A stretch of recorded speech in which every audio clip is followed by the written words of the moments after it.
In November 2024, a woman went to visit her husband in prison.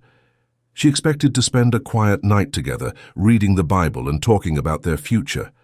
But she never made it home alive. Stephanie Brinson was killed inside the prison walls, the same walls that were supposed to keep everyone safe. How did this happen? How could a man already serving life for murder get the chance to kill again? And what does this tell us about our prison system? Stay until the end to learn the full story. Leave your thoughts in the comments below and hit that subscribe button so you don't miss any updates on this case. Whether you think prisoners deserve second chances or believe some crimes can never be forgiven, we want to hear from you. Your voice matters in this conversation. Subscribe now for more true crime stories that dig deep into the cases that shake our communities. Now let's find out the truth about David Brinson, a man whose violent past caught up with his present in the most tragic way possible.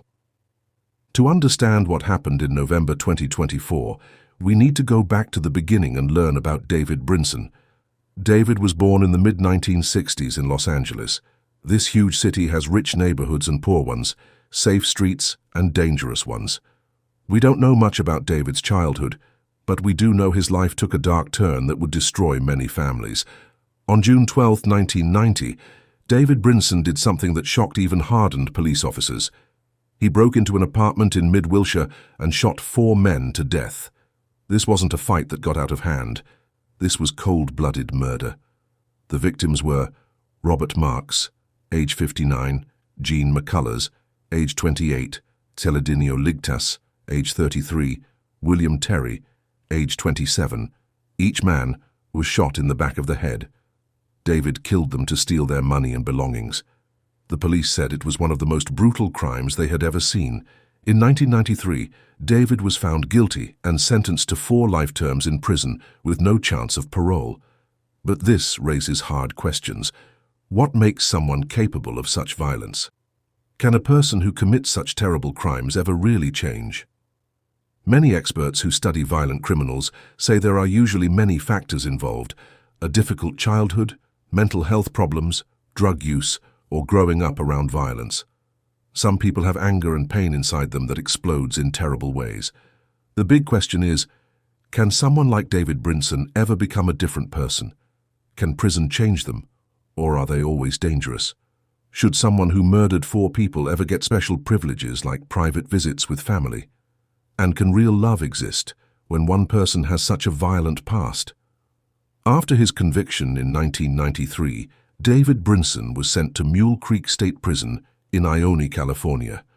This is a maximum security prison, one of the toughest in the state. Life in prison is hard. Inmates live by strict rules, have little freedom, and must always watch their backs.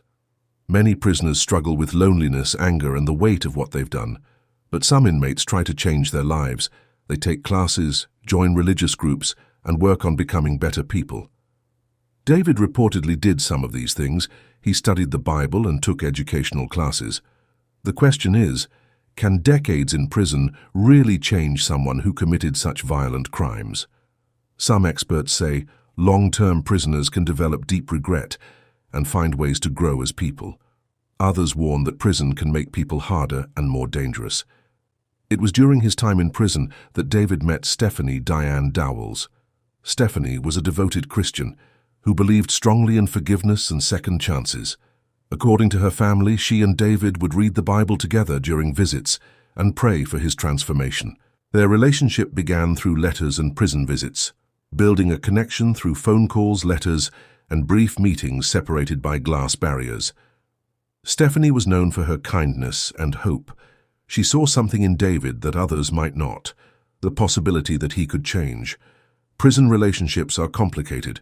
For inmates, these connections can be lifelines, reminders that someone still cares about them, but they can also be dangerous, built on limited contact and sometimes false hopes. What makes someone fall in love with a person in prison for violent crimes? Is it real love, loneliness, a desire to help, or something else?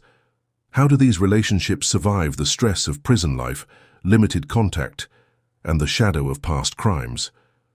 This connection would become the center of both their lives, bringing hope to David and Stephanie, but also setting up the tragedy that was to come. Stephanie Dowells, who friends called Stevie, was a woman full of life and love. Born in the early 1960s, she built a life centered around family, faith, and helping others. She was a devoted mother and grandmother to 2 children and 6 grandchildren who adored her. Stephanie also ran her own hair salon, where she not only styled hair, but also listened to her customers' problems and offered advice and encouragement. Everyone who knew Stephanie described her as the heart of her family, the person who held everyone together with her kindness and strong faith. Her son, Armand Torres, remembered her by saying, "Mom was the most giving and caring person you could ever meet. She had a special light that touched everyone around her." Her daughter-in-law, Natalie Jimenez, said, "She was always encouraging David, praying with him, and believing he could change his life." Stephanie's love for David was deep and based on her faith. She believed in forgiveness and second chances, visiting him regularly and sharing Bible verses during their time together. Loving someone in prison for violent crimes takes incredible strength. It means holding on to hope when others see only danger. It means choosing to believe in change when the evidence suggests otherwise. But this love and faith would put Stephanie in danger she never saw coming. What drives someone to love and support a person with such a violent history? How do families deal with the shame and fear that comes with having a loved one in prison for murder? Can love really change someone who has done terrible things? Stephanie's story shows us the power of faith and compassion, but also reminds us that behind every news story there are real people, real families, and real lives that matter. It was just after midnight on that November night when Stephanie arrived at Mule Creek State Prison for an overnight visit with her husband David. The prison has special apartments for these visits, small, basic rooms that give married couples a few precious hours of privacy. For a while everything seemed normal. Stephanie and David talked, read the Bible together, and tried to enjoy their rare time alone without guards watching. But sometime in the early morning hours, something went terribly wrong. At about 2 a.m., David called for help. He told prison guards that Stephanie had passed out and wasn't responding to him. Guards rushed to the apartment. Paramedics were called. Inside, they found Stephanie unconscious and not breathing. For almost an hour, medical teams tried to save her life, giving CPR, trying to get her to breathe, doing everything they could. But at 2:51 a.m., Stephanie David Brinson was declared dead. At first, everyone thought this was a medical emergency, maybe a heart attack or stroke, a tragic loss, but a natural death. But when doctors examined Stephanie's body more closely, they discovered the horrible truth. Stephanie hadn't collapsed from a medical problem. She had been strangled to death. This wasn't a medical emergency. It was murder. Can love exist safely in a place built for punishment? What would you have done if you were there? Would you have trusted in the possibility of change, or would you have seen only the danger lurking beneath the surface? After Stephanie's death, investigators moved quickly to find out exactly what happened. Police and prison officials started a complete investigation, looking at every detail. When the visit started, what security measures were in place, and how such violence could happen without anyone noticing. They interviewed guards, staff members, and other inmates. They studied security camera footage frame by frame, looking for any clue that might explain how this murder happened in such a controlled place. The coroner's office confirmed that Stephanie died from strangulation. This was definitely a homicide, not a natural death. But getting justice proved complicated. Even though the evidence seemed clear, as of mid-2025, David Brinson has not been charged with murdering his wife. The district attorney says they need to review all the evidence carefully before filing charges. This delay has frustrated Stephanie's family and raised questions from the public. Why is it taking so long? Legal experts explain that prosecuting inmates already serving life sentences presents special challenges. The evidence must be absolutely solid, and prosecutors must be confident they can win the case. But the investigation revealed bigger problems. Were prison guards properly trained to spot danger during private visits? Did prison rules accidentally put visitors at risk? How did the system fail to protect Stephanie? Stephanie's family has demanded answers and justice. They want prison policies reviewed and better safety measures put in place. This tragedy has started intense debates about conjugal visit programs, questioning whether they should exist at all, especially for inmates convicted of violent crimes. What do you think? Should private visits be banned for certain types of criminals? How should the justice system balance helping inmates with keeping visitors safe? What changes are needed to protect innocent people like Stephanie? As this case continues, the conversation grows, not just about one terrible night, but about a prison system that needs to be examined and changed. Stephanie's death created a wave of grief that spread far beyond the prison walls. Her family was devastated, dealing with loss, anger, and questions that may never be answered. Her son, Armand Torres, spoke publicly about the pain of losing his mother in such a violent way. How could they let this happen? My mum deserved to be safe. She went there out of love, not knowing she was walking into danger. Friends and community members mourned Stephanie as a beacon of hope, a woman who believed in forgiveness and helping others. But along with the grief came fierce debate about the policies that allowed this tragedy to happen. Conjugal visits are meant to help inmates maintain family relationships and encourage rehabilitation.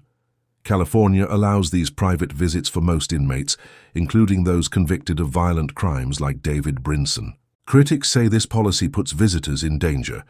They point to Stephanie's death and another similar case at the same prison where a woman named Tanya Thomas was also killed during a conjugal visit. Some lawmakers, including Assemblymember David Tingipahoa, have called for immediate policy changes, suggesting stricter rules or even ending conjugal visits for violent offenders. Supporters of conjugal visits point to research showing that inmates who maintain family connections are less likely to commit crimes when released and behave better in prison. The debate is complex. How do we protect innocent visitors while still promoting rehabilitation? Should violent criminals lose the right to private family visits forever?